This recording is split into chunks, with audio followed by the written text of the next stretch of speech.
14 years ago, on an ordinary Saturday afternoon, Sarah Bennett kissed her kids goodbye, grabbed her purse, and headed out for a quick trip to the store. She told her husband she'd be back in an hour. But that hour turned into days. Then, weeks, and eventually years, with no trace of her, no calls, no clues.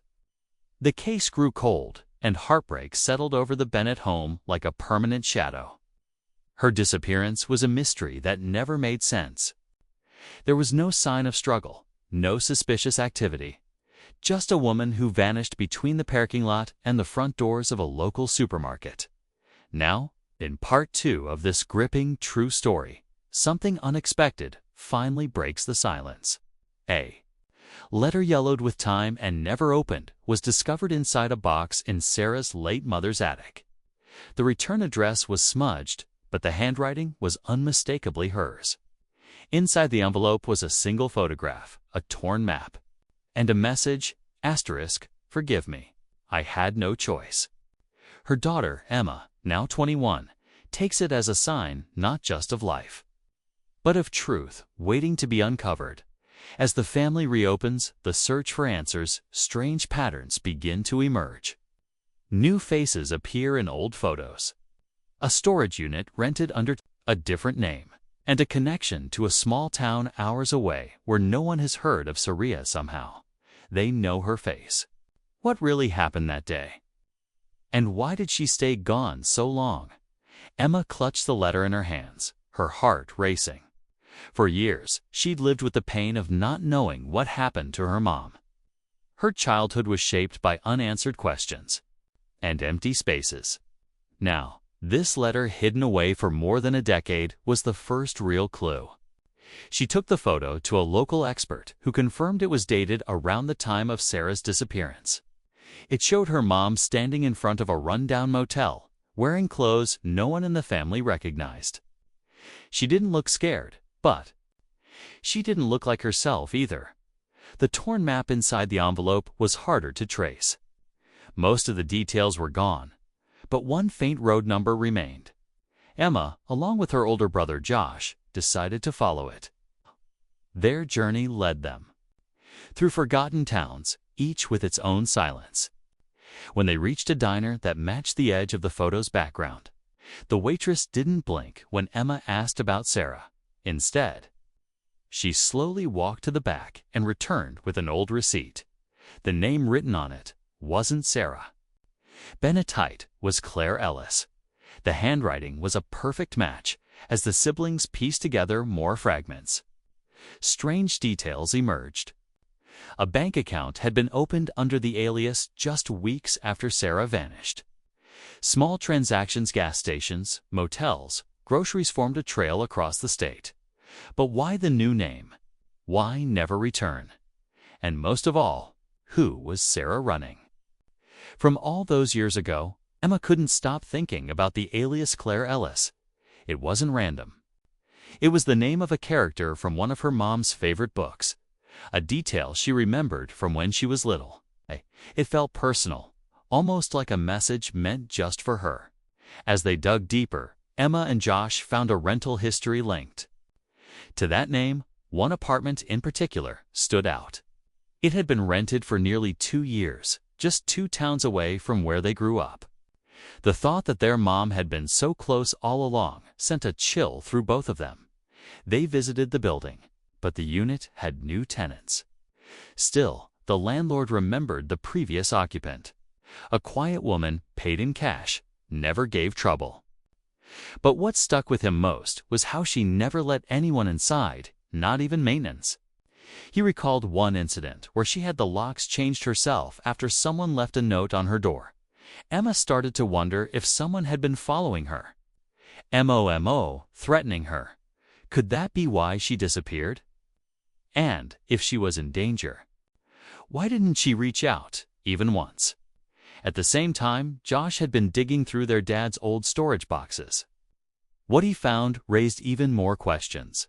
An envelope marked Private Sarah's Eyes only with a return address. From someone named Peter Malloy, a man neither of them had ever heard of. Inside was a key. and a photo of Sarah holding a newborn baby. The photo shook both Emma and Josh.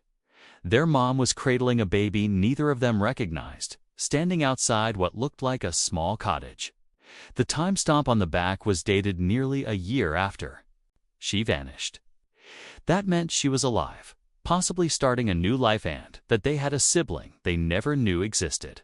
The key, small and old-fashioned, had no label, but a tiny number was etched into the side, 17A. They didn't know what it meant, but Josh was determined to find out who Peter Malloy was.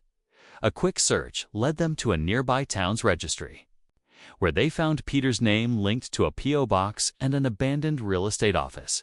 When they drove there, they found the building boarded up, the windows dusty. But the mailbox next to the door still had a small label, 17A. Emma's hands shook as she used the key. Inside was an envelope, thick with papers, old photos, and a journal entry written in their mother's handwriting. It began, *, if something happens to me. This is everything you need to know. *, as Emma read aloud, they uncovered shocking pieces of their mother's secret life, a relationship she'd hidden, a threat that forced her to run, and someone from her past who refused to let her go. Each word pulled them closer to a truth they weren't sure they were ready to face. Then Josh paused, flipping to the last page of the journal. His eyes widened. She was planning to come home this year. Josh handed Emma the last page, his fingers trembling. Her mother's final journal entry had been dated just 3 months ago. That meant Sarah Claire had still been alive, planning a return after 14 long years. But why now? And what stopped her from following through? As they dug through the rest of the envelope, they found another name scribbled on a receipt. Calvin Ridgewood. He'd signed for a delivery to the same cottage that appeared in the photo. Josh searched the name and was stunned. Calvin was once charged with identity fraud and had briefly been a suspect in several missing person cases, though nothing was ever proven. Emma's stomach sank. Was this the man their mother had been hiding from? They drove to the location listed on the receipt, a quiet, isolated cabin deep in the woods. The place looked abandoned, but Emma noticed fresh tire marks in the dirt. A light breeze pushed the door open with a creak, revealing a dim interior. Dust covered most surfaces, but on the table sat a still warm coffee mug and a photograph of Emma and Josh as children.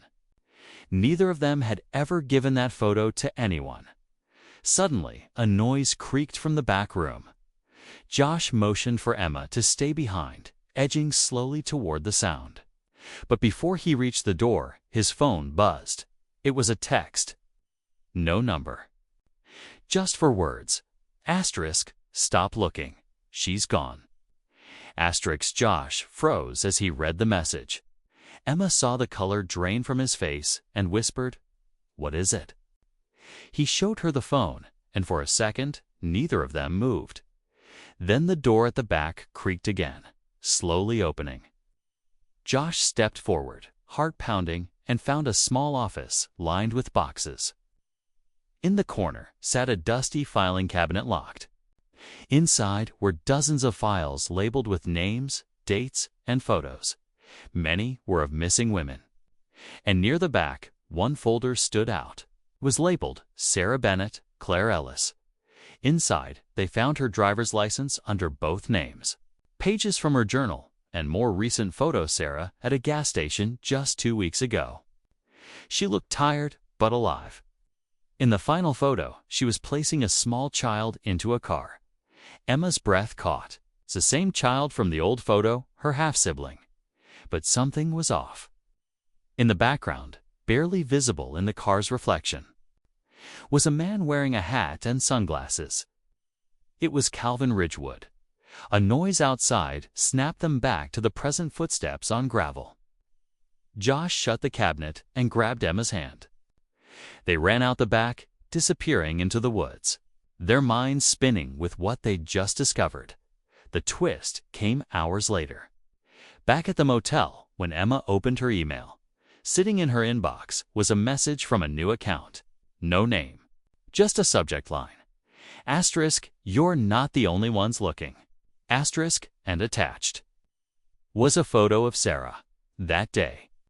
Watching them, Emma stared at the photo, her hands trembling. It was clearly taken just hours before her mom, Sarah, standing near the trees behind the motel. Partially hidden, but watching. She was older now, her face lined with time and worry, but unmistakably her. The timestamp matched the afternoon Emma and Josh arrived in town. She'd been close the entire time. She hadn't run. Not exactly. She had chosen to stay in the shadows. Over the next few days, Emma tried tracing the email, but it was untraceable. The sender never messaged again. Still, the image told her enough. Her mother had seen them. Maybe she had wanted to come forward. But fear held her back. Calvin Ridgewood's connection to the file and his past told them this wasn't just about a woman vanishing. It was about survival. Sarah hadn't left because she stopped loving her family. She left because someone gave her a reason to fear for their safety. Josh reported everything to the authorities and a deeper investigation was opened. But Sarah, the child, and Calvin were nowhere to be found.